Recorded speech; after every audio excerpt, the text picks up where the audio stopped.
Hôm nay chúng ta vẽ eye house đầu. Mi trên của mắt trái quay 90 độ. Đường viền mắt dưới nghiêng 45 độ. Nhãn cầu là một hình ellipse. Vẽ 2 dấu chấm ở phía dưới bên trái, mắt hai bí cũng được vẽ cho nó. Tiếp theo vẽ con mắt còn lại.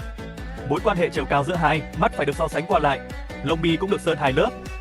Vẽ một sợi lông mi nhỏ ở bên trái và bên phải, nhãn cầu hơi lớn hơn bên trái.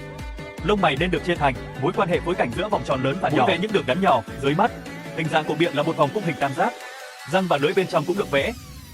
Sau khi điểm của cằm được xác định, hình dạng của má cũng dần được sửa đổi cho anh đấy. Tiếp theo, bắt đầu vẽ tóc mái, 3 điểm bên trái theo xu hướng giảm, phần tóc mái bên phải cũng theo một mảng tranh, về cơ bản những con cáo nhỏ. Sau đó vẽ hai bên tóc ở phía bên phải của tóc, chiều ngang của sợi tóc ngang với nhãn cầu, sau đó bắt đầu vẽ tai của nhân vật. Đường bên trong tai giống số 5. Sau đó vẽ từ từ phần tóc bên trái, nối phần tóc trên cùng với đường viền của mũ. Vẽ những phần còn thiếu ở khắp mọi nơi. Miễn là các đặc điểm trên khuôn mặt là thanh tú, hãy để mái tóc đi cùng với nó. Sau khi vẽ gần xong, tôi sẽ sửa đổi nó một chút. Sau đó, tôi bắt đầu vẽ các chi tiết bên trong một cách chậm rãi. Lông mi đào, hình dạng của mắt.